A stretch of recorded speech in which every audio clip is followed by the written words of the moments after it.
Olá, sejam bem-vindos. Hoje nós vamos dar início à nossa disciplina de incidência radiográfica. Vamos começar pelo tórax, tá? A região do tórax é normalmente uma das incidências mais comumente utilizadas nos serviços,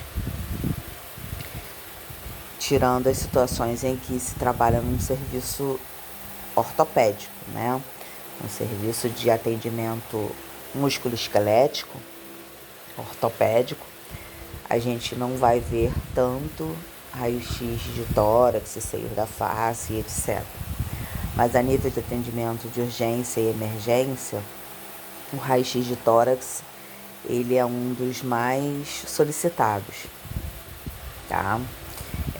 A gente vai iniciar pelo tórax, porque ele normalmente é das primeiras incidências que a gente começa a fazer totalmente sozinhos, né, no estágio.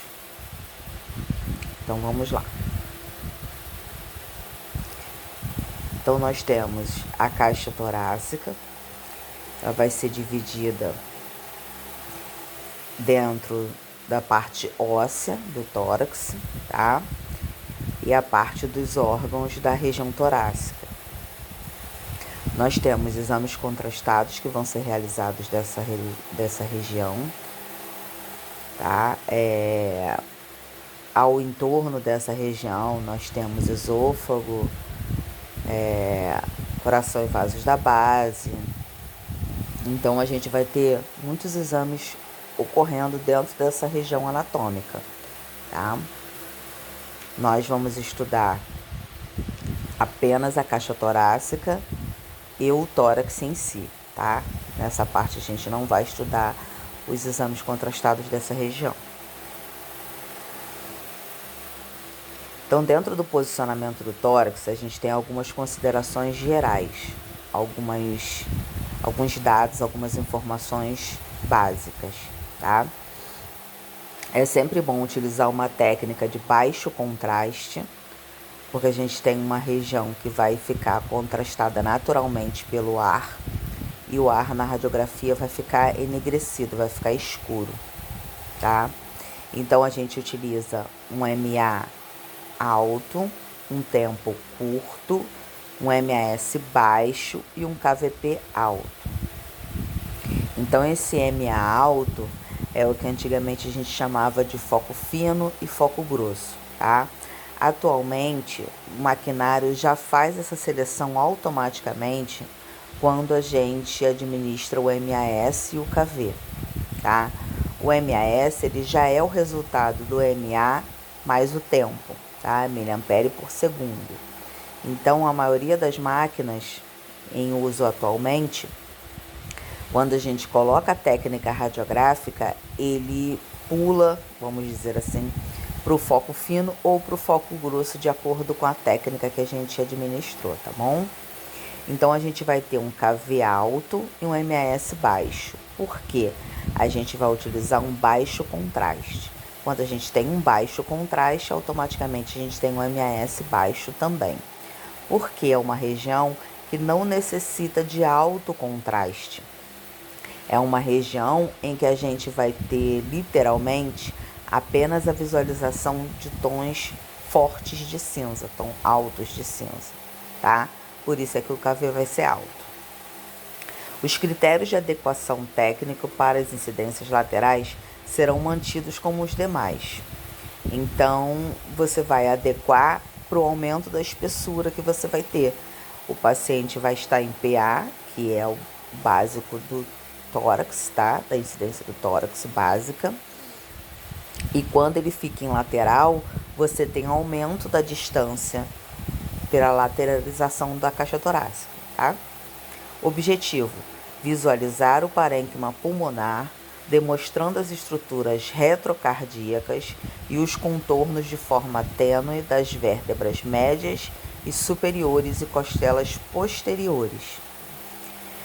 Então, sempre que fala esses contornos tênues, é aquela sombrinha da estrutura que a gente visualiza, tá? Porque com a técnica radiográfica que a gente tem nessa região, A gente visualiza o parênquima pulmonar com bastante nitidez e as outras estruturas, como a área cardíaca, vértebras e costelas, a gente visualiza sombreado nessa região, tá?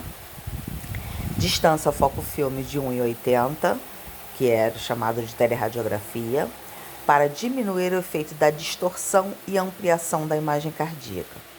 Então, o tórax ele vai ser realizado em PA e com 1,80 de distância foco-objeto, para poder diminuir o máximo possível a ampliação da área cardíaca, tá? Porque quando o médico faz a medição da região cardíaca na radiografia, tem uma média de tamanho que ela tem que ter. Então, por exemplo, quando você realiza um tórax em AP, a caixa torácica gera uma distância da estrutura até o filme, e isso automaticamente gera ampliação. Então, a não ser em situações especiais de pacientes internados, pacientes acamados, pacientes em cadeira de roda, se eles forem realizados a nível ambulatorial, eu preciso informar ao médico, através do numerador, que esse exame foi realizado em AP. Então, eu nunca posso fazer um exame com um paciente em AP e colocar o numerador em PA. Primeiro, que ele vai ficar identificado de forma incorreta quando ele for colocado no negatoscópio. E segundo, que as informações vão estar incorretas na hora do médico visualizar essas imagens. Então, quando ele faz essas medições, essa ampliação da área cardíaca, se ela não tiver uma justificativa, como por exemplo o exame realizado em AP, o médico vai determinar que a área cardíaca está aumentada. E esse aumento da área cardíaca já demonstra uma patologia nessa região, tá? Então, sempre que for feita qualquer alteração ao posicionamento padrão, o paciente internado não há necessidade, porque o paciente internado, o médico tenha o conhecimento de que ele está internado a partir da solicitação que ele faz, tá? Mas a nível de ambulatório, em qualquer situação que for necessária a alteração do posicionamento padrão, o médico precisa ser notificado disso, tá? Considerações de comando do paciente. Essa é literalmente a parte mais importante do posicionamento. A gente sempre precisa instruir o paciente sobre o que vai ser feito, o que a gente vai fazer, o que ele precisa fazer, tá? Precisa ser explicado de forma bem esclarecida, porque nem sempre o paciente tem conhecimento sobre a voz de comando que nós vamos utilizar. Às vezes tem paciente que não compreende muito bem, enche o pulmão de ar, vai prender a respiração na segunda inspiração profunda. Então, a gente precisa utilizar uma linguagem que seja de total conhecimento do paciente, tá? Eu tenho o hábito de sempre utilizar com vocês a linguagem técnica. Por quê? Porque quando nós vamos falar com equipe, com médicos, nós temos que ter o conhecimento da linguagem técnica. É literalmente uma linguagem mais culta, mas a nível técnico, tá? A nível das informações que a gente utiliza. Por que a gente precisa conhecer essa linguagem? Porque os médicos, eles se comunicam basicamente em sua totalidade com essa linguagem. Então, para não acontecer deles passarem uma informação e a gente não compreender, e que nós passamos uma informação ao mesmo nível deles, eu gosto de utilizar com vocês a linguagem técnica, tá? Mas eu gosto também de explicar que, dependendo de com quem nós estamos falando dentro do ambiente de trabalho, a gente precisa adequar a nossa linguagem à compreensão de quem está nos ouvindo, tá? Então, instruir o paciente para executar inspiração profunda, máxima de sua capacidade momentânea, visando a expansão pulmonar adequada. O ideal, pelo hábito que eu tenho, é de você sempre demonstrar ao paciente o que você precisa. Então você vai demonstrar para ele, ó, vai respirar fundo assim, puxa bem o ar, enche bem o pulmão de ar, respira bem fundo, solta. Agora faz. Aí ele vai fazer e você vai visualizar se ele está fazendo de forma correta. Aí você vai instruir se necessário. Enche mais, respira mais. Bota o queixo assim, deixa o queixo assim, relaxa o ombro. Isso, solta o ar. Quando eu pedir, vai fazer igualzinho fez agora.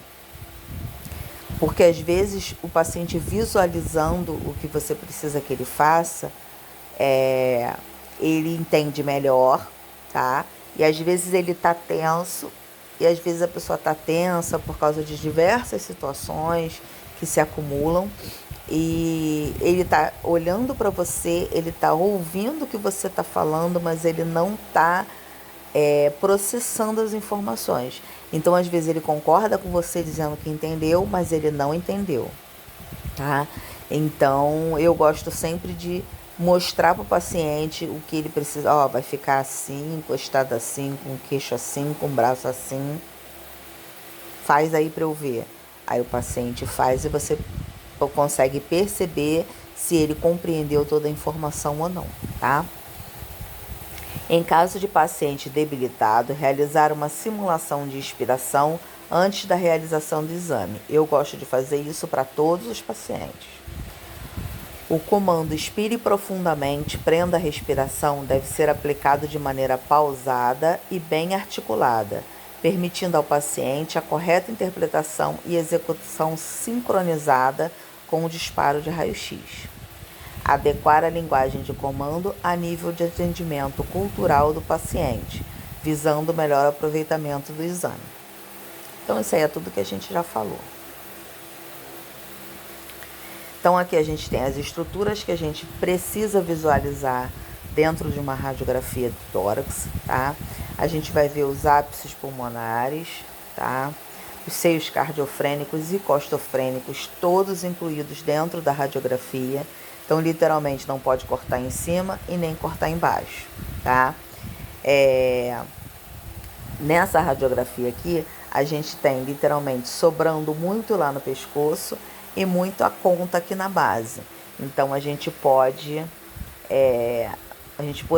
baixar um pouco mais esse cassete para que ficasse a mesma quantidade sobrando em cima, a mesma quantidade sobrando embaixo, tá? Então, a gente visualiza a sombra das áreas cardíacas, da área cardíaca, dos arcos costais, tá? Os ossos das articulações do ombro, externo e vértebras torácicas a gente não visualiza com nitidez, porque eles ficam sobrepostos.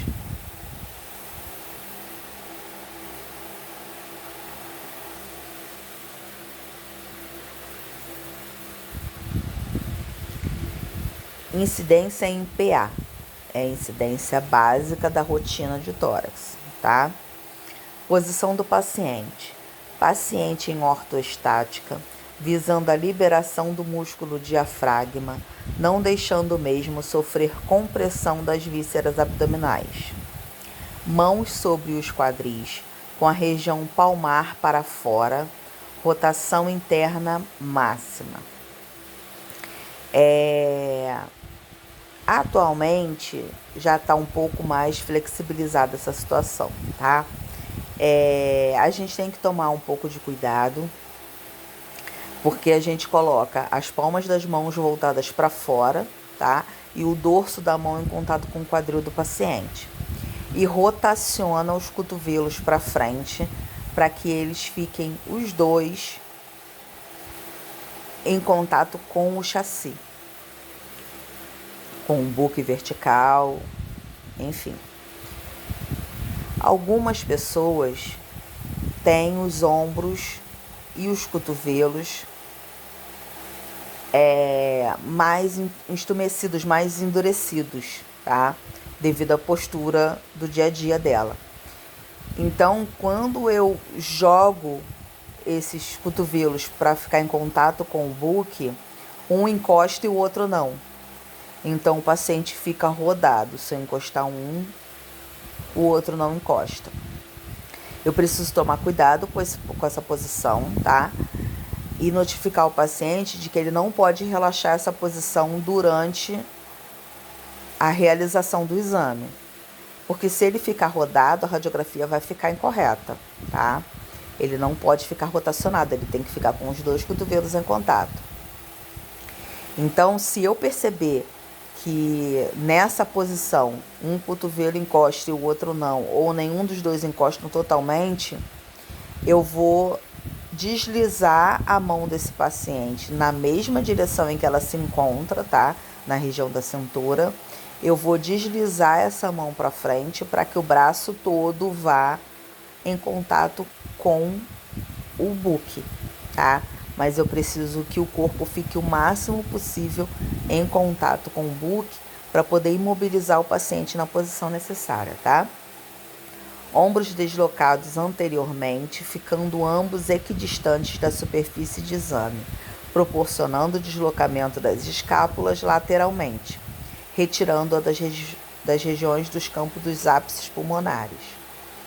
Não permitir a elevação dos ombros e, consequentemente, retirar as clavículas das regiões dos ápices pulmonares. Então, quando você coloca o paciente nessa posição, normalmente ele fica com o corpo todo duro, porque ele quer manter a posição. Então, você precisa reparar se ele não está elevando demais os ombros e contraindo a musculatura. Então, você vai colocar ele na posição, solicitar que ele relaxe o corpo e acabar de consertar o restinho para ficar na posição correta, tá? Os ombros relaxados.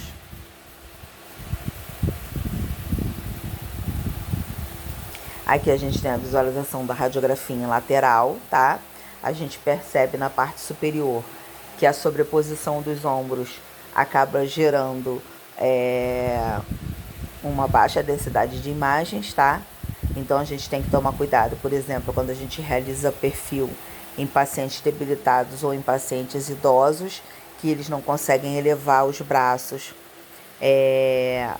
o máximo que a gente precisa, tá? A gente precisa realizar todo o procedimento para só então, após tudo finalizado, colocar o paciente nessa posição, porque cansa, tá? Ficar nessa posição, e o paciente vai acabar baixando os braços por cansar de ficar na posição, tá?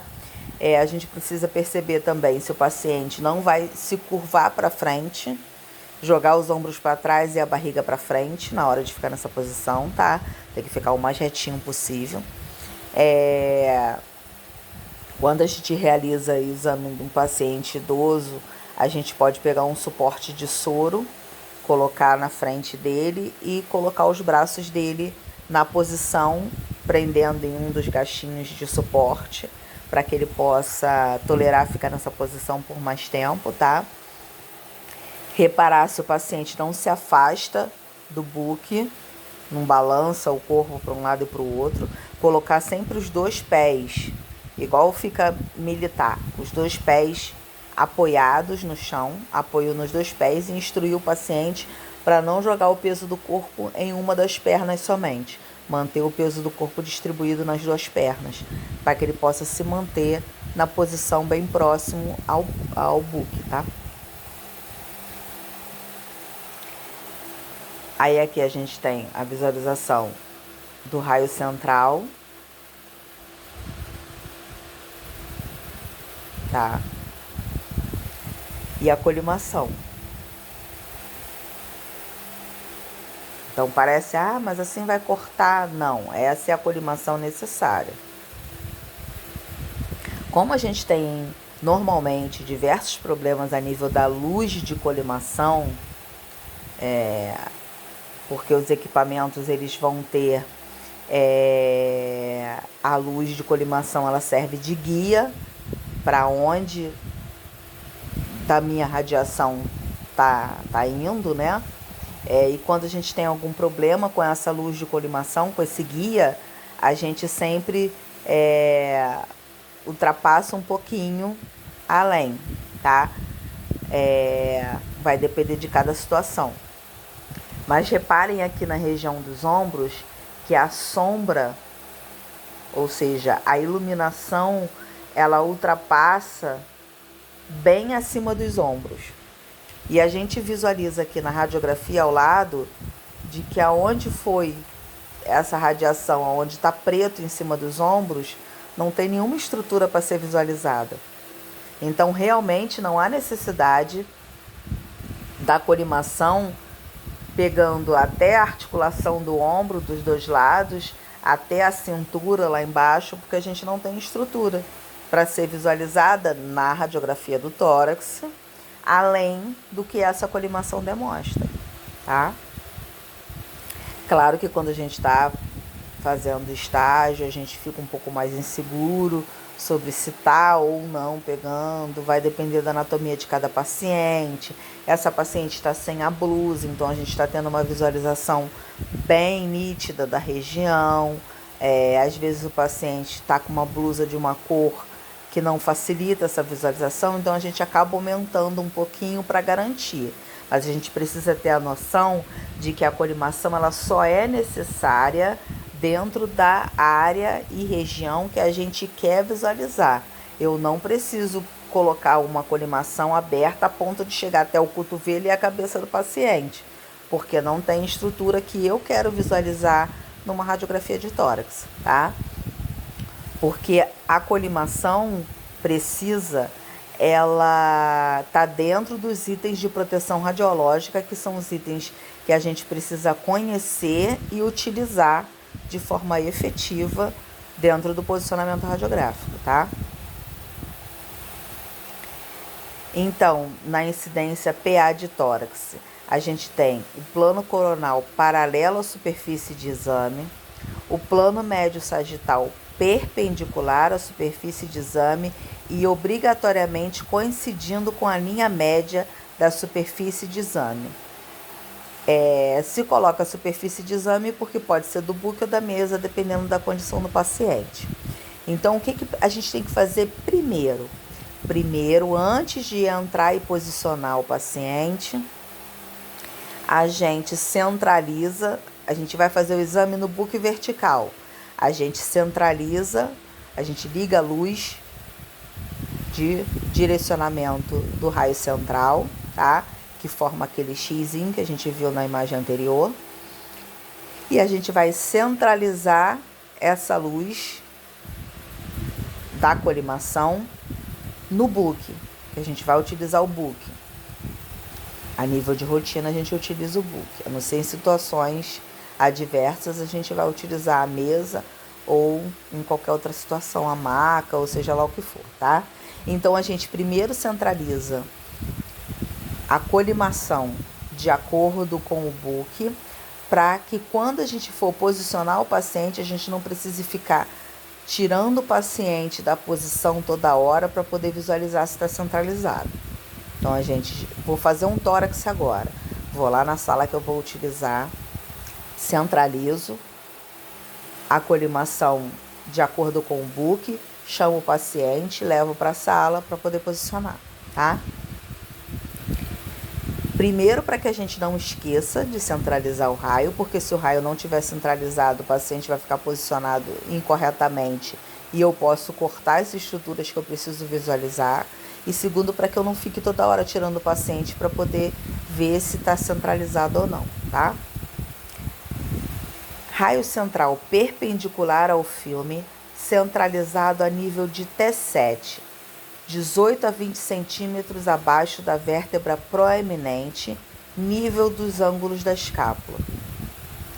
Então, primeira coisa que eu preciso saber é agora que começa a ir lá na anatomia, que a gente aprendeu, mas deixou ela quietinha por um tempo. Agora a gente vai lá na anatomia e vai trazer ela toda de volta para o posicionamento. Agora eu vou precisar que vocês voltem lá na anatomia para relembrar. Por quê? Não tem como, é um conteúdo extenso, tá? é uma parte grande do conteúdo, então não tem como eu voltar lá na parte anatômica para mostrar as regiões anatômicas que eu vou precisar dentro do posicionamento, tá? Então eu vou precisar que vocês voltem lá. Literalmente essa é uma matéria que vai até o final do curso e é uma matéria que anda de mão dada com a anatomia o tempo inteiro, tá?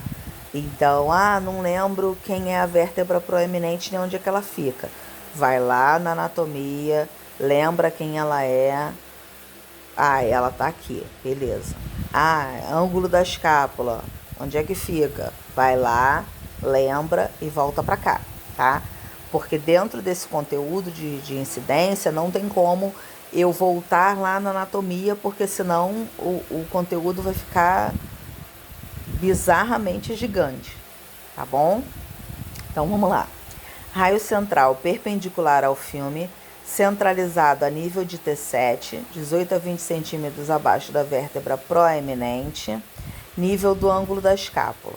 Então, o que normalmente a gente utiliza para ter uma guia de quem vão ser esses 18 a 20 centímetros? Eu coloco o dedo indicador em cima da proeminente, tá? Espalmo a minha mão para baixo, a ponta do meu polegar vai estar formando com a ponta do indicador que está lá na proeminente, mais ou menos entre 18 a 20 centímetros. Então, eu tenho mais ou menos a localização da onde vai ficar esse raio central, tá? Colimar o campo a nível das bordas superiores e laterais do tronco. Aquela colimação que a gente viu naquela imagem, tá?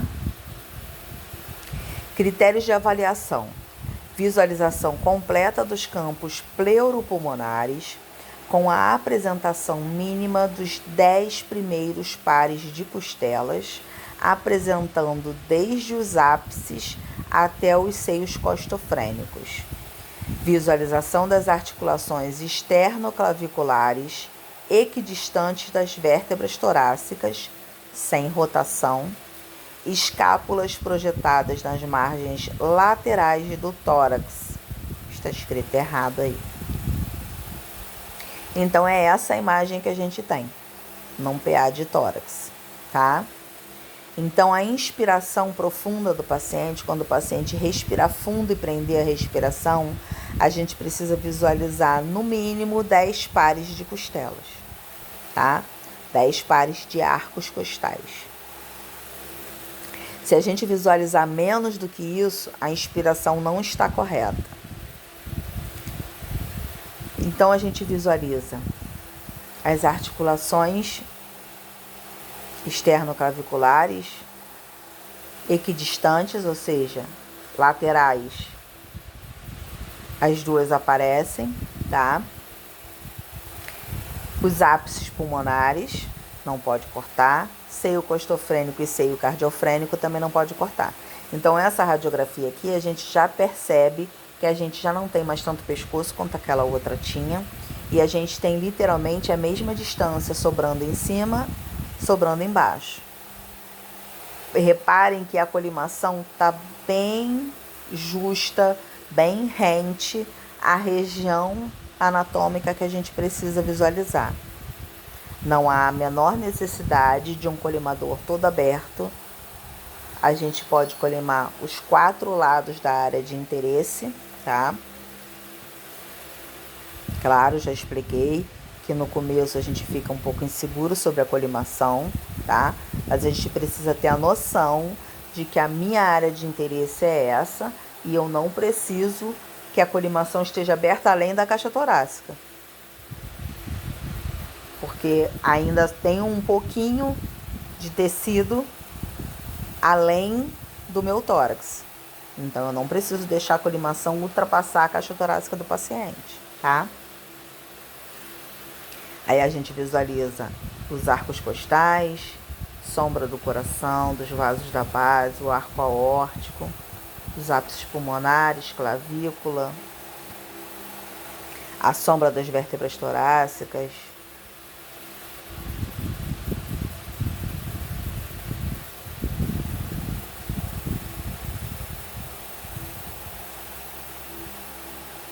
Aí aqui a gente tem o posicionamento lateral, tá? Em alguns momentos vocês vão me ouvir falar perfil, porque anteriormente, desculpa, anteriormente o termo utilizado era perfil. E eu tenho um pouco de dificuldade de esquecer os termos antigos. Então, em alguns momentos vocês me ouvem falar perfil, tá? Não está errado. Só o termo atual é lateral, tá? Então, reparem, ó, os braços dele do jeito que tá é a forma mais correta de você posicionar o paciente para realizar o lateral. Mas a gente tem consciência que nem todo paciente vai conseguir ficar nessa posição durante o tempo necessário, principalmente os pacientes idosos, tá? Reparem que ele está posicionado com os braços para cima e ele está bem reto, sem curvar, sem jogar os ombros para trás e a barriga para frente. E reparem que mesmo assim já fica um pouco a caixa torácica deslocada, tá? A gente tem que tomar cuidado porque normalmente o filme que a gente utiliza para realizar o perfil do tórax,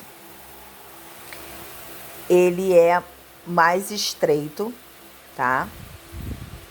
Então, se o paciente jogar os ombros para trás e a barriga para frente, dependendo da estrutura torácica que ele tem e do tanto que ele arqueia o corpo, a gente pode perder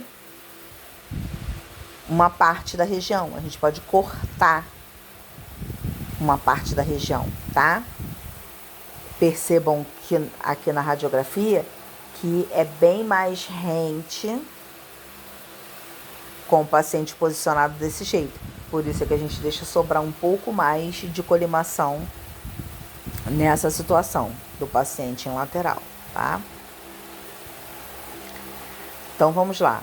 Paciente em ortostática, visando a liberação do músculo diafragma, não deixando mesmo sofrer compressão das vísceras abdominais.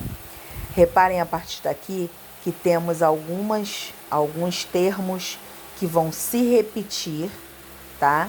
Mas eles se repetem para fixação e para que você perceba que o posicionamento realizado ele é padronizado, ou seja, ele vai ser comum para diversas incidências.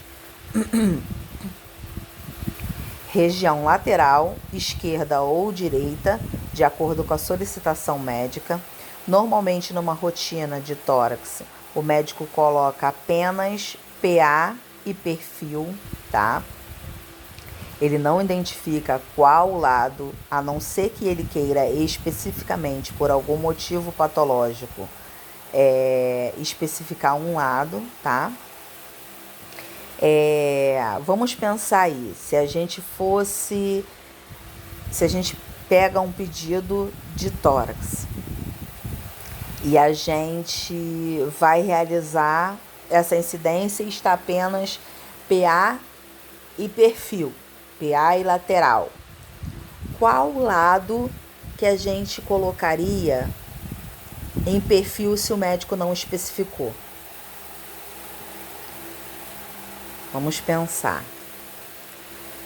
Se a gente tem lá no PA, né, a gente utiliza como rotina a incidência em PA do tórax, para que a gente aproxime a área cardíaca do filme, né, para que não tenha ampliação. Quando a gente vai realizar o perfil, a gente vai agir da mesma forma. Então, vamos voltar aqui. Vamos ver se eu consigo voltar. Voltei. Então, vamos imaginar aqui o paciente, né? Quando ele está em lateral, ele vai ter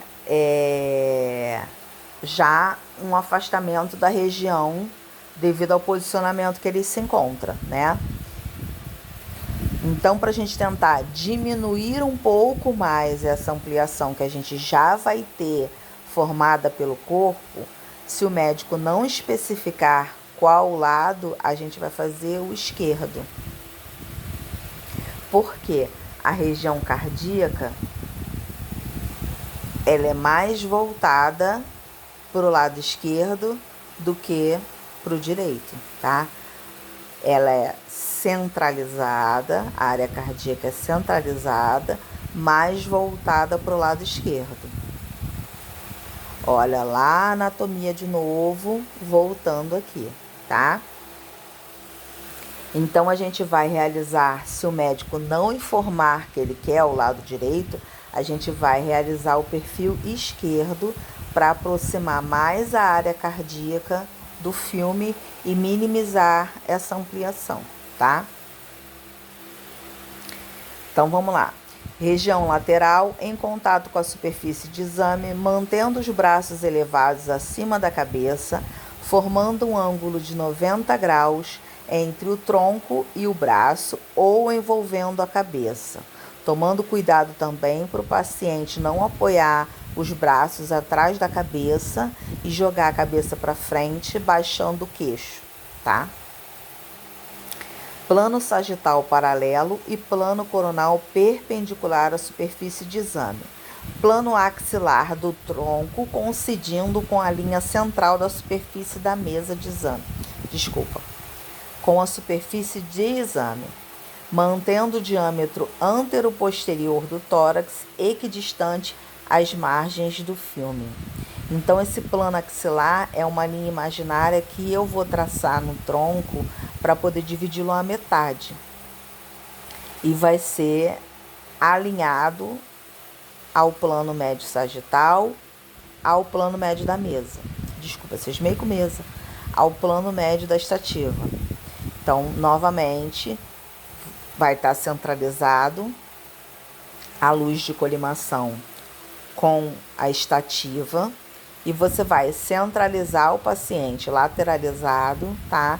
Guiando essa linha imaginária que vem da articulação do ombro, axila, dividindo a lateral do paciente ao meio, tá?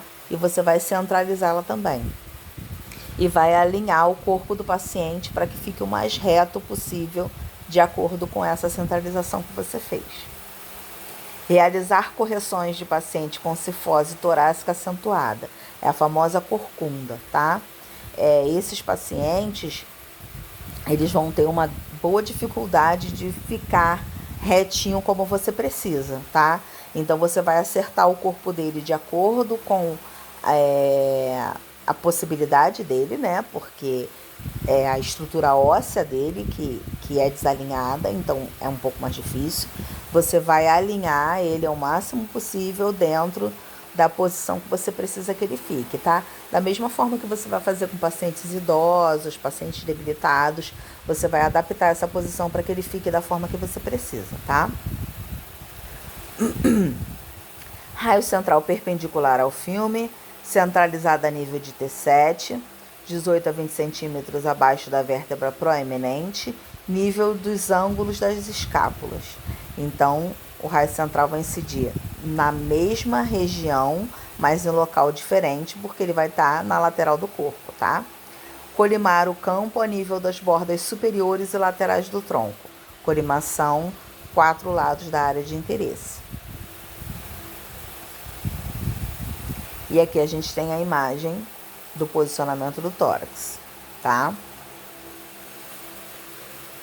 Aqui embaixo a gente tem até um esôfago contrastado em perfil. A gente visualiza novamente a sombra da área cardíaca. Em perfil a gente já visualiza o externo.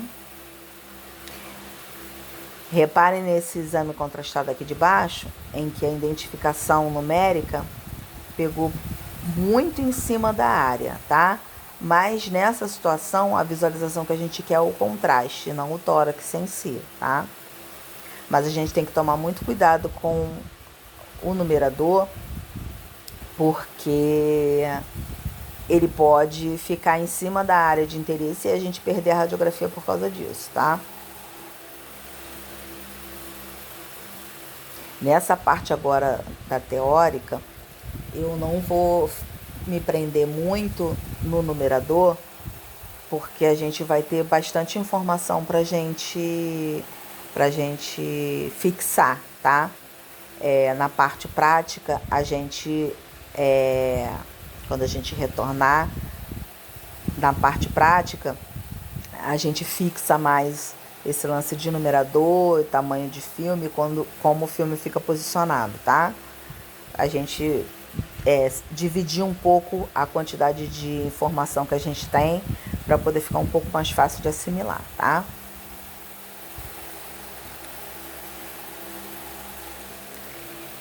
Aqui a gente vai ter algumas incidências adicionais, tá?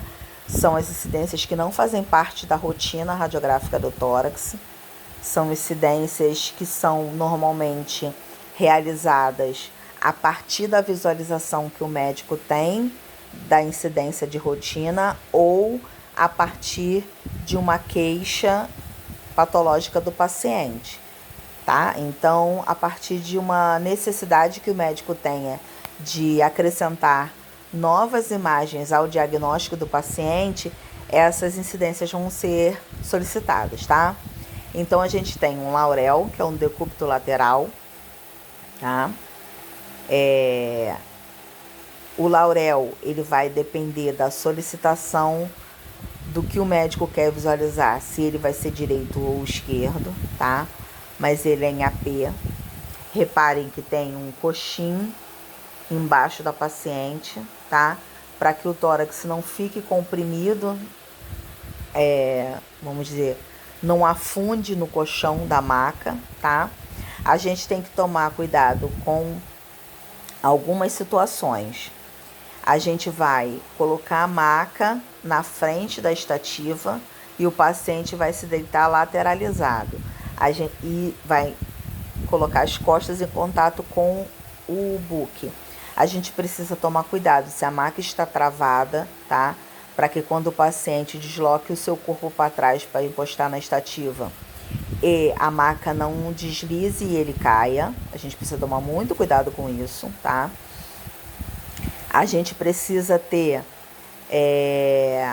cuidado com a ampola, porque normalmente quando a gente coloca nessa posição, a maca é mais baixa do que um paciente ficaria em pé.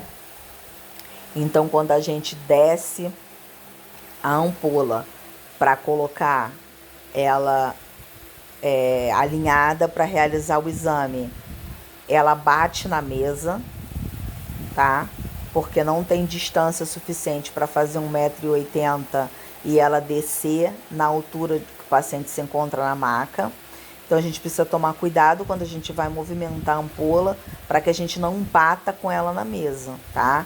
Porque os impactos muito grandes com a ampola podem danificar a ampola. Então, a gente tem que estar atento ao que a gente está realizando de procedimento, porque às vezes a sala de exame é pequena. Então, como normalmente não é um procedimento padrão e os engenheiros e físicos que montam a sala, eles não têm noção do que a gente precisa de movimentação de ampola dentro de uma sala, tá? Então, a gente precisa tomar cuidado com esse posicionamento da ampola dentro da sala, tá? Para que a gente não faça com que ela sofra impacto e acabe danificando ela, tá? Baixei a minha ampola para realizar o laurel. Ela não desce mais porque a mesa tá no meio do caminho, bateu na mesa. Como é que eu vou fazer? Eu vou angular para baixo para ter a minha centralização que eu preciso, tá? Só que eu preciso informar ao médico que foi necessário a angulação da ampola porque a mesma não baixava. Então, em vez de eu dar o exame na mão do paciente para ele levar para o médico, eu vou dar um pulinho lá com o exame e vou falar para ele: doutor, olha só, a minha ampola não baixa o tanto que precisa para realizar a centralização e eu precisei angular podálico, que é para baixo, para poder centralizar a radiografia, tá bom? Ah, tá bom, beleza. Beleza, você entrega para ele, tá? Por quê? Toda vez que você faz uma angulação com a ampola, você faz o deslocamento das estruturas. Por quê? O raio central não está mais reto. Você angulou o raio. Então, você desloca as estruturas. Então, ele pode achar que qualquer alteração nessa visualização pode ser da estrutura anatômica do paciente, não é? Você fez a angulação com ampola, tá? Então, sempre, qualquer alteração que a gente for fazer a partir do normal, do básico que a gente tem que fazer, a gente precisa notificar o médico que vai visualizar essas imagens, para ele saber que qualquer alteração que ele veja partiu do posicionamento e não da anatomia do paciente, tá? Então, continuando. Incidência Laurel em AP. Paciente em decúbito lateral direito e esquerdo ou esquerdo, com a região dorsal apoiada na superfície de exame, mantendo um correto alinhamento da região torácica. Manter os braços elevados acima da cabeça, formando um ângulo de 90 graus entre o tronco e o braço, ou envolvendo a cabeça. Plano sagital paralelo e plano coronal perpendicular à superfície de exame. Plano mediano sagital coincidindo com o centro da mesa, mantendo o diâmetro antero-posterior do tórax equidistante às margens do filme. Apoiar a região do ombro e do quadril sobre material radiotransparente, que é o coxim, mantendo a margem lateral acima da superfície da mesa e com a região do quadril mais elevada que o ombro, porque a gente tem, normalmente, principalmente a paciente feminina, a gente tem os quadris muito mais largos que os ombros, tá? Então, a gente precisa retificar essa diferenciação que a gente tem, tá? Outra coisa, às vezes, na maioria a gente não tem o coxim, tá? O coxim é como se fosse um isopor mais plástico, mais firme, tá? Antigamente a gente tinha facilidade de ter a caixa de filmes. Quando acabava, a caixa ficava vazia, a gente tinha a caixa de filmes para facilitar, a gente utilizava. Hoje em dia, como a maioria é digital, a gente não tem mais esse papelão lá em disponibilidade para a gente usar, tá? Mas sempre vai ter papelão em algum local do setor. No meu serviço a gente faz laurel de tempo em tempo, sempre faz um laurel. Então, o que eu vou fazer? Eu vou pegar um pedaço de papelão, vou dobrar ele, tá? Para que ele fique satisfatório da espessura que eu preciso. Posso encapar ele com contact ou com uma fita durex e vou deixar guardadinho lá no meu armário. Eu sei que de tempo em tempo eu faço um laurel, ou o médico pediu um laurel. Vou lá, pego o meu coxinho adaptado, meu papelão encapadinho e vou utilizar lá, tá? Porque é bom que a gente utilize alguma coisinha para elevar o paciente, porque às vezes a gente tem, nesses colchões, a gente tem que tomar cuidado também com o travesseiro. Se a gente faz atendimento em internação e politrauma, a gente tem que tomar cuidado com o colchão e o travesseiro, tá?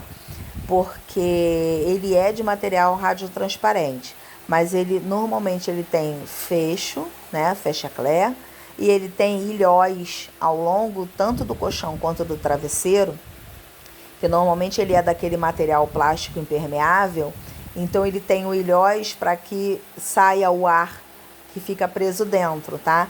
Então a gente tem que tomar cuidado se essas estruturas não vão ficar sobrepostas à região que a gente está examinando, tá? Então tem que tomar cuidado para, por exemplo, o paciente, quando vai deitar para fazer o laurel, ele afunda no colchão. Então pode acontecer desse fecha-clé e desse ilhóis aparecer e estragar a radiografia, tá? Da mesma forma que a gente faz o paciente internado e a gente deixa a cabeça dele no travesseiro e coloca o chassi atrás do travesseiro para não incomodá-lo. A gente tem que tomar cuidado se essas estruturas não vão ficar sobrepostas e acabar estragando o nosso exame, tá?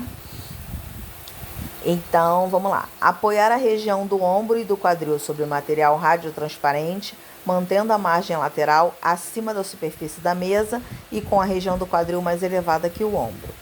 Raio central perpendicular ao filme, vai estar horizontal, e centralizado a nível de T7, mesma coisa das outras, tá?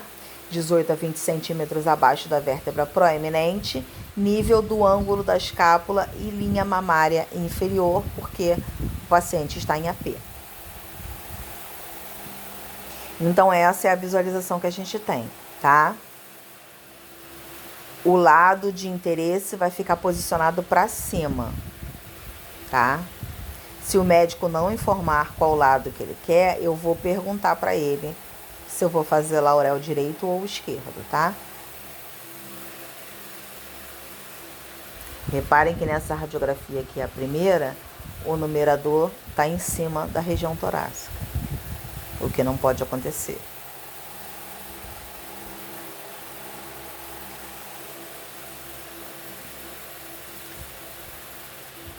Aqui a gente tem uma outra incidência adicional, tá? Tórax em ápico lordótico, AP lordótico. Então, a gente tem o AP lordótico com o paciente ortostática e o semiaxial, que é o paciente em decúbito, que é uma exceção, tá? Sempre que possível vai ser feito o AP lordótico em ortostática. Reparem que a gente tem uma visualização radiográfica bem diferente da anterior, porque a gente visualiza em totalidade os ápices pulmonares sem sobreposição. Também denominada incidência de Fleschner, é usada como complemento no estudo radiográfico dos ápices pulmonares. O paciente deve permanecer imóvel e em apneia inspiratória durante a realização da incidência. Paciente em ortostática, com a região posterior do tórax próxima à superfície do filme, encostando apenas a região póstero-superior.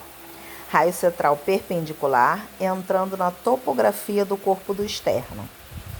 Então, a gente vai colocar o paciente um pouquinho afastado da estativa e deslocar o seu corpo posteriormente para que apenas a região superior, ou seja, a região das articulações dos ombros, esteja em contato com o buque, tá? A gente precisa tomar cuidado para não afastar demais o paciente e para que ele não caia, né? Sempre orientando o paciente em totalidade sobre o que vai ser realizado, tá? Se for preciso, demonstrando ao paciente como será a posição que ele vai ficar.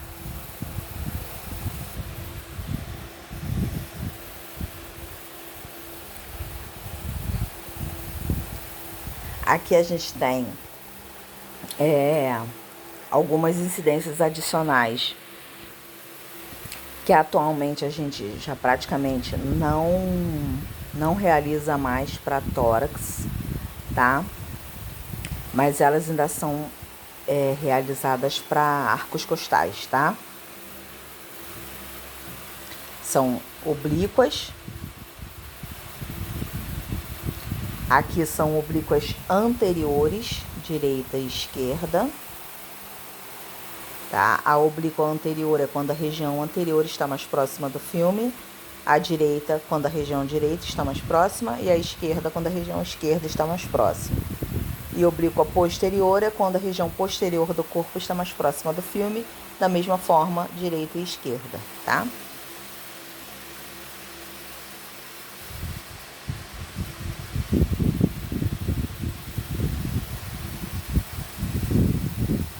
Aí aqui a gente tem a oblíqua posterior, direita e esquerda, tá? A 45 graus. Reparem na posição dos braços. Elas facilitam para manter o paciente na posição que a gente precisa.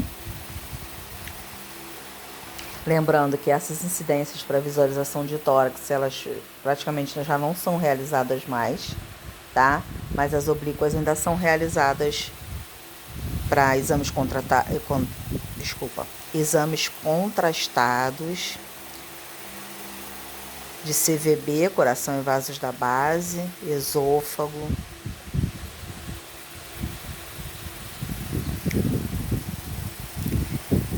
Incidências oblíquas. Plano coronal e sagital fazendo 45 graus com a superfície de exame. Região anterior ou posterior em contato com a superfície de exame. Braço oposto ao lado em estudo apoiado sobre a cabeça e o outro estendido ao longo do corpo. Raio central perpendicular ao filme e centralizado a nível de T7, 18 a 20 centímetros abaixo da vértebra proeminente, a nível do ângulo da escápula. Colimar o campo ao nível das bordas superiores e laterais do tronco.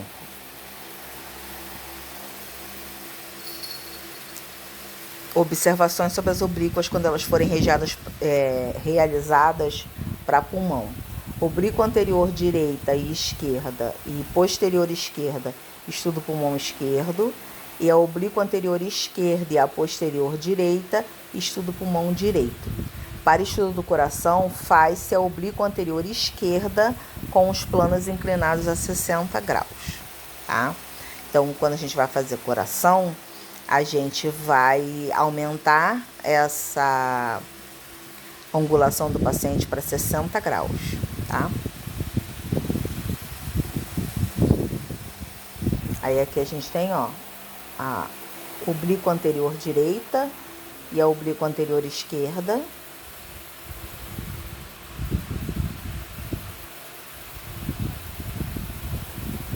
E a gente tem uma boa visualização da área cardíaca nessas incidências.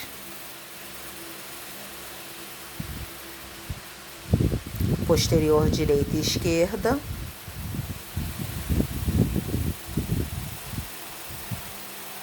A gente visualiza também os arcos costais.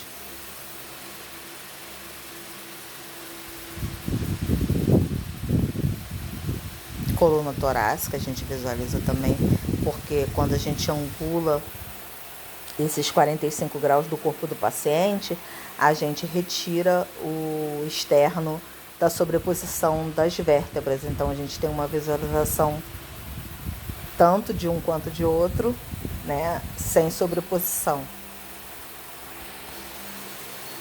Então, a gente tem uma nitidez um pouco maior das vértebras, porque já não tem mais essa sobreposição tanto da região dos vasos cardíacos, quanto somado, né, a região cardíaca, as vértebras e o externo fazendo sobreposição.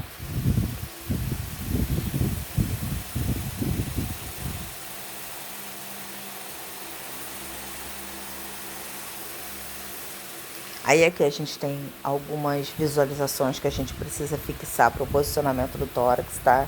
A gente vê no mínimo 10 pares de vértebras, 10 pares de arcos costais.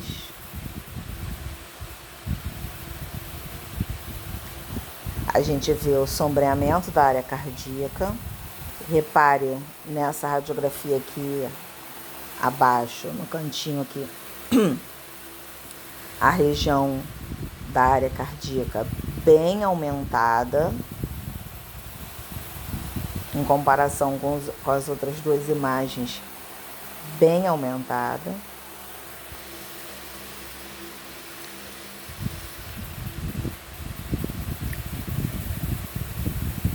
Aí aqui a gente tem, ó, inspirado. A gente tem a expansão. Pode reparar que o espaçamento entre os arcos costais é bem maior do que nessa que está expirado, tá?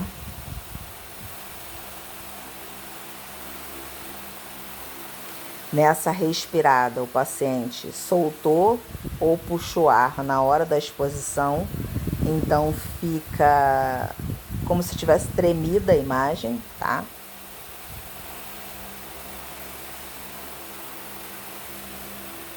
Então, se eu pedi o paciente para respirar fundo e ele não respirou o suficiente, não encheu bem o pulmão, o médico tem como saber que a radiografia não está boa, de acordo com as imagens que a gente visualiza. A gente, depois de um tempo, também começa a ficar com a vista treinada para esses detalhes, mas a gente tem que ter conhecimento da anatomia para poder perceber a diferenciação da normalidade visual, né? Até mesmo para que a gente consiga identificar patologias. A gente não pode dar o diagnóstico, mas isso não é sinal de que a gente não possa saber a patologia, tá? Conhecimento é bagagem que a gente carrega pro resto da vida e que ninguém pode roubar de nós. Então, a gente não pode falar para o paciente que a gente viu, seja lá o que for que a gente veja. Mas a gente não precisa ser cego só porque a gente não pode falar, né?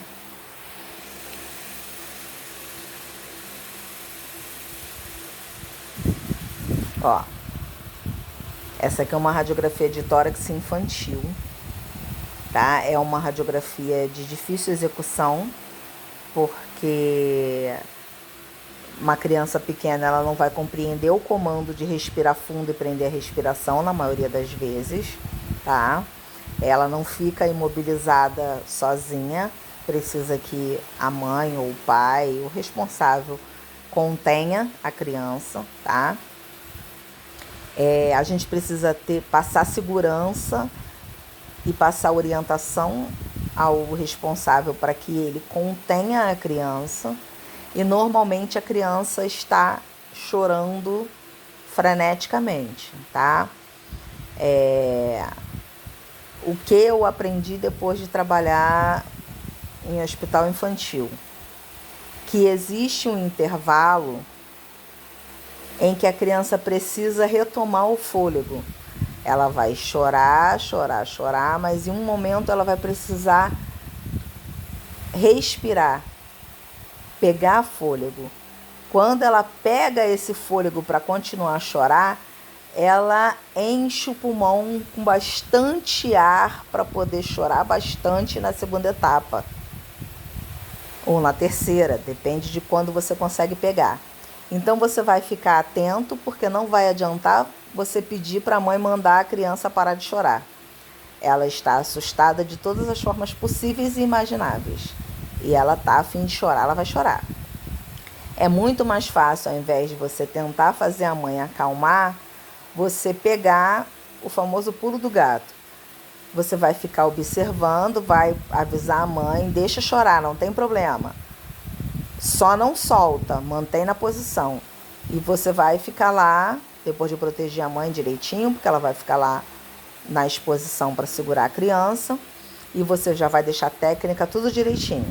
E você vai ficar lá observando. Quando a criança der aquela engolida no choro para respirar fundo e voltar a chorar, quando você perceber que a barriguinha dela subiu, que ela encheu de ar, tu vapo. Manda o X. E aí você pega ela com o pulmão cheio, radiografia padrão. Como dizia um médico que trabalhou comigo, radiografia digna de livro, tá? No dia a dia, a gente vai ter diversas situações em que a gente vai precisar se virar, né? E adaptar o que a gente tem dentro do livro para a nossa rotina, tá? O que não pode ser feito eu criar uma adaptação que fuja ao processo, tá? Eu gosto de fazer assim. Ok, o seu eu gosto de fazer assim tá dentro dos parâmetros? Tá dentro do padrão? Ah, não, desse jeito fica um pouquinho torto, mas é por causa disso, disso e disso. Não, se está fora do padrão, se não está sendo visualizado o que pede a incidência, tá errado. Então eu tenho que tomar cuidado com a minha adaptação para que ela não fuja do meu padrão. Eu fiz com o paciente de cabeça para baixo. Tá dentro do padrão? Tá dentro do padrão. Então, ok, tá? Então, a gente sabe que a gente, no dia a dia, a gente vai ter que se adaptar às condições do serviço que a gente sabe que a gente tem situações e situações, e se adaptar às condições do meu paciente. O paciente tem asma, o paciente não consegue prender a respiração. Aí é uma situação que eu preciso notificar ao médico. Aí, por exemplo, coloco um bilhetinho, se eu não tenho contato com o médico, vou deixar o exame para laudo. Eu vou colocar essa informação de forma que ele veja em um papel que eu sei que ele vai ler, preso à radiografia. O paciente apresenta asma, não consegue manter a apneia por um longo período, para que quando o médico for laudar, ele conseguir saber que a adaptação que eu fiz para me adaptar à condição do paciente está na imagem, tá? Senão ele pode mandar repetir, a situação do paciente continua a mesma, a repetição vai ser igual à anterior, o paciente vai ser exposto à radiação sem a menor necessidade e é um problema que não vai ser resolvido, tá? Então, sempre que eu faço uma adaptação, seja lá o que for, numa situação em que o paciente não tem conhecimento sobre a condição do paciente, eu preciso informar a ele sobre a adaptação que eu fiz, tá? Ele não é adivinho, ele não tem como saber o que eu fiz. Ele pediu PA. Mas o paciente, não sei por qual motivo, só pude fazer a radiografia em AP. Tive que fazer a radiografia com o paciente deitado. Preciso notificar, não é paciente internado, é paciente de ambulatório, eu preciso notificar ao médico a adaptação que eu fiz, tá? Então, da criança aqui, a gente compreendeu legal, né? A gente vai precisar fazer adaptação, a gente vai tomar cuidado desse choro da criancinha não recolher demais o queixo, tá? Para não ficar dentro da região. Vou tomar cuidado, a criança normalmente vai tentar se soltar da mão da mãe, então ela vai torcer o corpinho, preciso instruir a mãe para segurar legal. Normalmente é a mãe que segura, né? Mas eu vou instruir o responsável para segurar. Aí, quando eu falar, já tem que travar bem o corpinho, que aí vai segurar bem para você poder realizar a radiografia, tá bom? Aí aqui a gente tem algumas patologias, tá? Que a gente visualiza de forma mais comum, mais rotineira dentro das incidências de tórax, tá?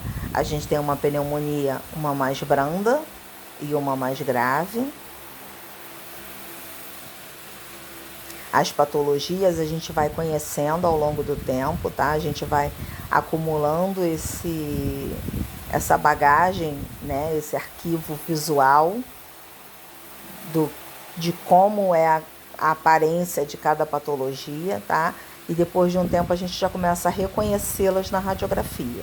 Em algumas situações a gente só visualiza uma imagem diferente e não sabe exatamente do que se trata, tá? Eu sempre fui enjoada, sempre fui chata e sou até hoje. Qualquer coisa diferente do meu normal, do meu dia a dia, que eu visualizo, eu sempre, como brinca, pego alguém para Cristo. Então eu consigo perceber quais são as pessoas a qual eu posso buscar informações e qual pessoas não posso buscar. Então essas pessoas que eu percebo que me permitem essa perturbação, que eu sou chata mesmo, eu pego a radiografia, vou até essa pessoa, o que é isso aqui? O que tem isso aqui? O que é isso? Por que tá assim? Por que ficou assim? Tá? Até hoje, eu sempre que visualizo, atualmente eu trabalho na ressonância, então a gente tem um contato bem mais próximo com a anatomia, tá? E com a patologia, automaticamente. E até hoje eu visualizo alguma coisa que eu ainda não sei o que é, eu pergunto, tá? Com o passar do tempo, no meu caso, por exemplo, o plantão médico fulano, ciclano e beltrano, eu já sei qual é o médico que não gosta de ser incomodado e qual é o médico que não se importa. Então, às vezes, tá no dia daquele médico que não gosta de ser incomodado e aconteceu aquela situação que eu precisava tirar uma dúvida. Eu fotografo, ainda mais hoje em dia os celulares são bem mais simples para isso. Eu fotografo, filmo e depois eu peço a informação para aquele médico que não se importa, tá? Já aconteceu situações de eu estar num outro local, fazendo um plantão, fazendo uma cobertura. Aconteceu uma situação em que eu precisava de um auxílio médico. E eu filmei com meu celular, mandei pro WhatsApp para esses médicos que não se importam e ele me passou a informação que eu precisava para dar continuidade no exame, tá? Então você sempre descobre a quem você pode recorrer para ter as informações. Nunca acontece de você não ter ninguém a quem você possa buscar informação, tá?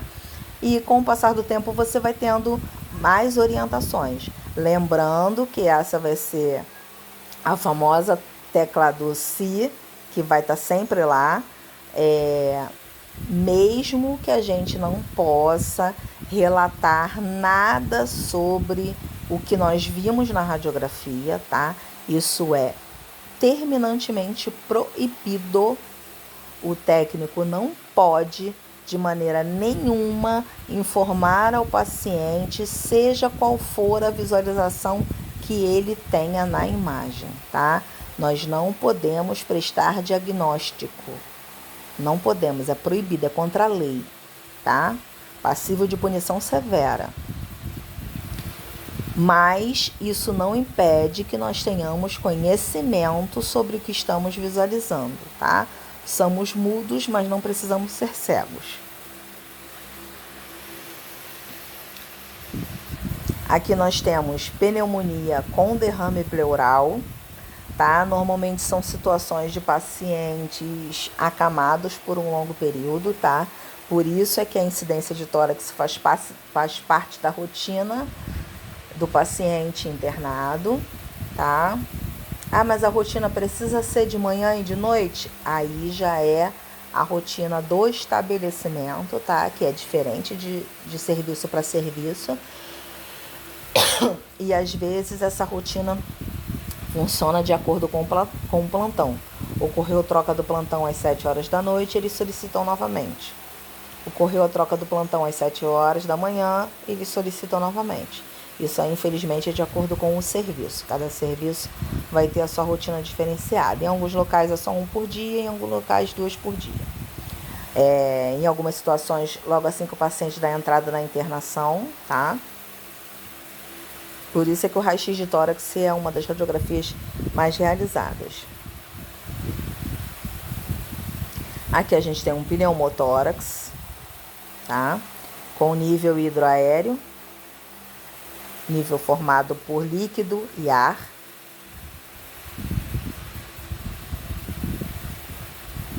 Aqui a gente tem um tumor no ápice pulmonar, um tumor no hilo.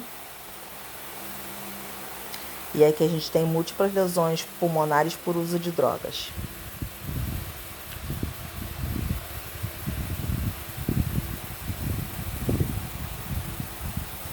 Aqui a gente tem uma imagem de tuberculose Desculpa, a língua enrolou. Tuberculose calcificada, bem no ápice pulmonar. Então, uma situação que poderia ser mascarada, tá? Dentro de uma sobreposição de estruturas no ápice. Aqui uma sarcoidose, tá? Nós vamos ter diversas situações patológicas que vão demonstrar imagens do tórax. A gente tem o DPOC, diversas situações, tá? A gente vê, por exemplo, acontece a situação, isso acontece comigo até hoje em dia. Que patologia é essa? É a sarcoidose. Tá, legal. Aí, deu um intervalinho, vamos lá no tio Google. O tio Google diz pra mim o que é isso. Eu até hoje tenho um caderninho onde eu faço algumas anotações. Tem coisas que eu já não preciso mais anotar, mas ainda tem anotações no meu caderninho. Aí agora a gente vai entrar dentro da caixa torácica e o tórax ósseo, tá?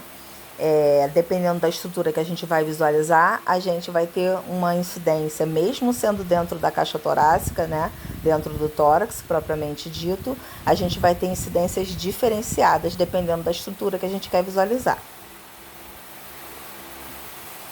Externo, oblíqua anterior direita e esquerda. O externo é uma estrutura que na sua rotina a gente não tem AP nem PA, por motivos óbvios.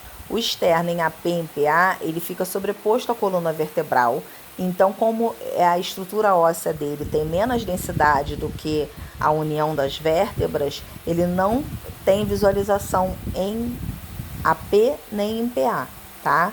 Porque a densidade óssea dele é muito pequena. Então, nós realizamos a oblíqua anterior, direita e esquerda, respectiva para cada articulação, tá?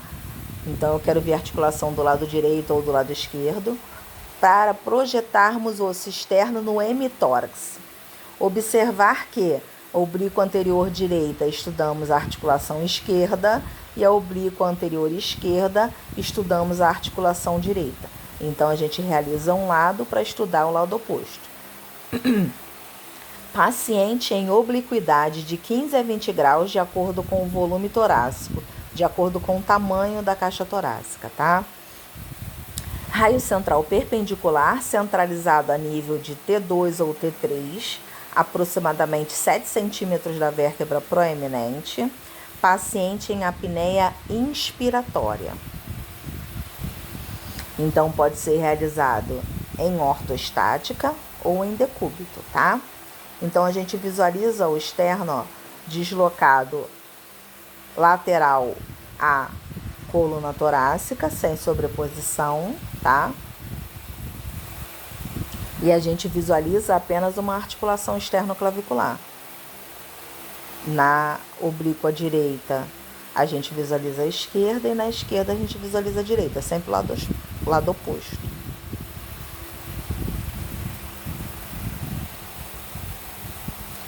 E realizamos também o perfil do externo, tá? Paciente em ortostática, projetar os ombros para trás, deixando o externo proeminente, fazer aquele peito de pombo, né? Estufado para frente. Raio central perpendicular à superfície de exame, penetrando ao nível do ponto médio do externo, realizar em apneia inspiratória. Então, a gente tem aqui, ó, pode ser realizado em ortostática ou em decúbito. O paciente estufa a caixa torácica e a gente tem a visualização do externo em lateral, tá? Articulação externo-clavicular, em AP. Paciente em decúbito ventral, com apoio para a cabeça e braços, abduzidos 90 graus com o corpo para estabilizar a caixa torácica. Raio central perpendicular, centralizado ao nível de T2, T3, aproximadamente 7 centímetros abaixo da vértebra proeminente. Paciente em apneia inspiratória. Essa posição aqui, ó, um braço para cima e um braço para baixo, é chamada de posição de nadador.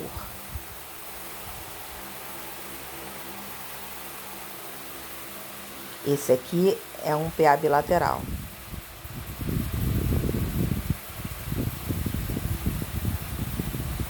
E essa aqui é uma oblíqua.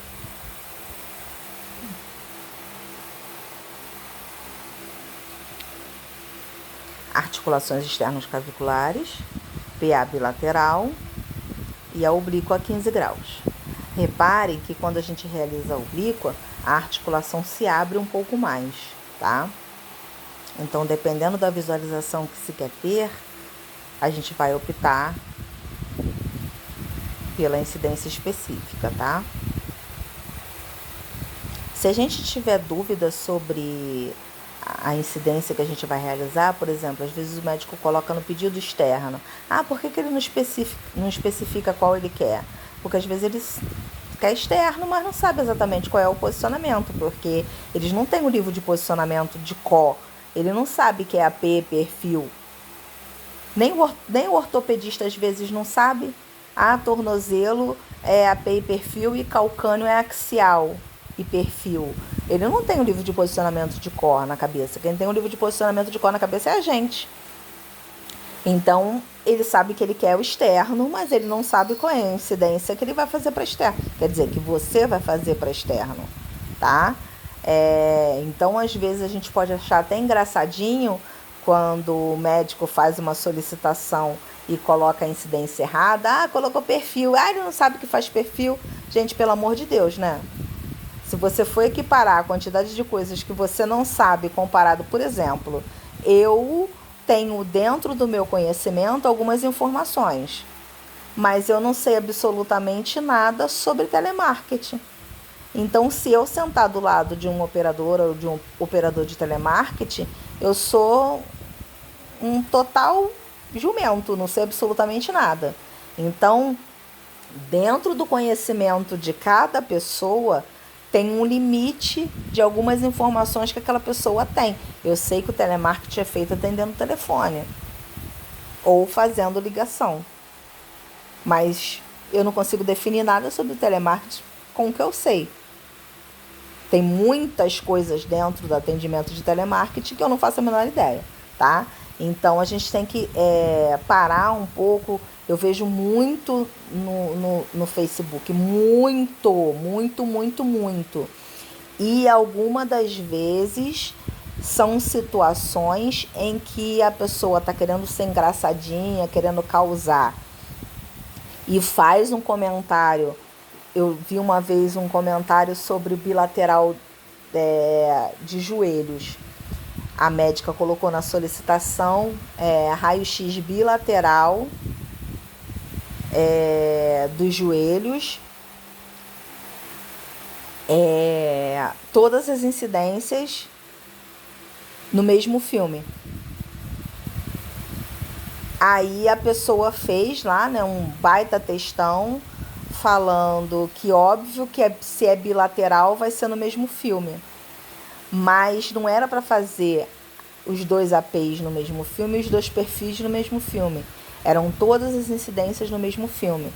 Porque isso é uma medição que se faz para a articulação do joelho em algumas patologias em crianças com acompanhamento de síndrome de Down. É um estudo específico que essa médica em particular estava fazendo. Esse documento até eu encontrei depois na internet, esse artigo. E a criatura fazia, nossa, mas é claro, tá pensando que eu sou idiota, tá pensando que eu não sei, nananana. Só que fez errado, fez os dois APs, né? Fez o AP bilateral em uma radiografia e o perfil bilateral em uma radiografia, mas era para fazer os APs e os perfis na mesma radiografia, todas as incidências no mesmo filme. Então, às vezes tem situação que eu vejo no Facebook, piadinhas, algumas eu já sei que é só para aparecer mesmo. O médico não sabe que o dedão do pé é hálux. Gente, pelo amor de Deus, você não sabe que é? Vai lá, faz a incidência. O médico pediu direito, o paciente não tem perna direita, eu vou fazer raio-x de quê? O médico colocou raio-x de cadeira, vou fazer o raio-x da cadeira do serviço.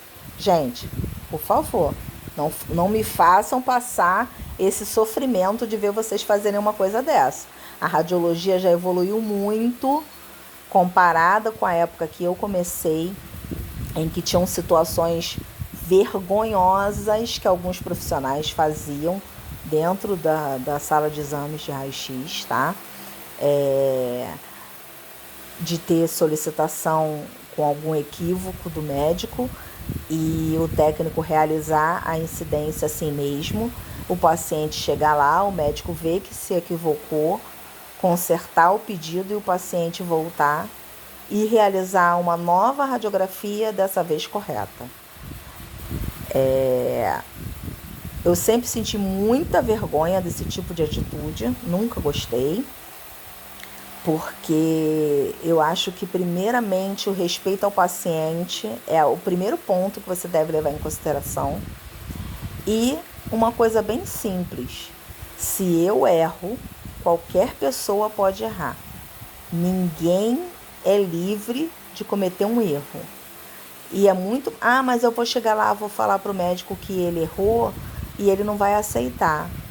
Dependendo de como fala para mim que eu errei, eu também não aceito. Então, por exemplo, uma coisa que eu tenho o hábito de fazer, que eu percebi que funciona um pouco mais. Viro pro paciente e falo, olha, do jeito que o médico escreveu aqui, eu não sei exatamente como é que eu vou fazer. Faz um favor, retorna lá no médico e fala, o pessoal lá do raio-x pediu para ver se é esse aqui mesmo que o senhor quer. Aí ele vai ler o pedido e se não for aquilo que ele quer, ele vai, não, peraí, vai fazer um novo pedido, tá? E o paciente vai voltar com o pedido certinho. Se for isso mesmo, ele vai falar, não, é isso mesmo, beleza, é isso mesmo que ele quer, tá? Você não precisa parar o que você está fazendo, que enquanto você adianta o que você está fazendo, o paciente retorna lá, tá? Você fala de um jeito um pouco mais sensível, né? Porque a gente sabe porque acontece com a gente, que dependendo da forma que a gente é repreendido em relação ao erro, a gente não aceita tão bem. Todo mundo é humano. Se eu não gosto, a outra pessoa também não gosta de ser repreendida. Esse raio-x aqui tá errado, é assim mesmo que tu quer? Peraí, né? Então vamos lá, vamos voltar aqui pro nosso assunto, que a gente já fugiu do assunto. Arcos costais. Arcos costais e Y escapular são a minha criptonita. São os exames que eu tive maior dificuldade de aprender a fazer quando eu comecei na radiologia. Eu tenho pânico quando alguém fala para mim, pode mandar o exame contrastado que for, que eu encaro de boa. Mas se falar para mim arcos costais, eu tenho que parar, dar uma refletida de como é que é. Por quê? Os arcos costais, eles têm a segunda situação. Olha só, acontece dessa forma. Costelas posteriores PA, costelas anteriores em AP. Então, se eu for fazer as costelas posteriores, eu faço em PA. Se for as anteriores, eu faço em AP. Costelas projetadas acima do diafragma, paciente em ortostática, projetando os ombros para frente, retirando as escápulas da região do centro médio da caixa torácica. Costelas projetadas abaixo do diafragma, paciente em decúbito dorsal ou ventral, colocando os membros superiores alinhados ao longo do corpo. Então, eu preciso ter as seguintes informações do paciente. Aonde é a dor? É na parte superior ou inferior do tórax? É na parte anterior ou posterior? Porque se for posterior, vai ser o paciente em PA, vamos supor que seja na parte de trás do tórax, na parte de cima. Então, vai ser paciente em PA, em ortostática, projetando os ombros para frente e retirando as escápulas da região centro-médio da caixa torácica. Se for parte inferior, se for AP, se for AP, se for PA, se for parte superior ou parte inferior, tá? Eu vou perguntar ao paciente aonde exatamente está doendo para eu poder saber qual região de arcos costais que eu vou radiografar, tá? Aí aqui a gente tem, posterior, direita, posterior, esquerda, anterior, tá? Então, a gente tem anteriores e posteriores, dependendo da região que eu quero visualizar. Aí a gente continua. Raio central perpendicular à superfície de exame, centralizado no ponto médio entre coluna vertebral e a margem lateral da caixa torácica. Costelas AP e PA acima do diafragma. Raio central perpendicular à superfície de exame, penetrando de 8 a 10 centímetros abaixo da incisura jugular, T7. Paciente em apneia inspiratória. Costelas PA-AP abaixo do diafragma. Raio central perpendicular, penetrando no ponto médio entre apêndice xifoide e a última costela, próxima crista ilíaca. Paciente em apneia expiratória. Então, até essa diferença eu tenho. Se é acima do diafragma, é em inspiração, e se for abaixo do diafragma, em expiração. Dica que eu dou para vocês para ajudar na assimilação desse conteúdo de incidência, a parte teórica de incidência, que é uma parte grande, é um conteúdo grande. A gente está só em tórax e olha o tamanho dessa aula, tá? Pega um papelzinho para fazer anotações, reveja a aula quantas vezes for necessário para você compreender, tá? Eu estou tentando falar da forma mais pausada possível, mas como é um conteúdo que já está na minha cabeça, tem horas em que eu acelero um pouco mais sem perceber, tá? Então, revejam a parte que vocês não compreenderem, façam anotações, porque esse conteúdo ele precisa ser absorvido, ele precisa ser compreendido, tá? Porque na parte prática do posicionamento, que a gente vai fazer quando a gente retornar, na parte prática desse posicionamento, a gente não fala mais dessas minúcias, a gente fala os tópicos e ele precisa estar assimilado dentro da cabeça de vocês, tá? Então, revejam a aula quantas vezes for necessário até a compreensão, tá?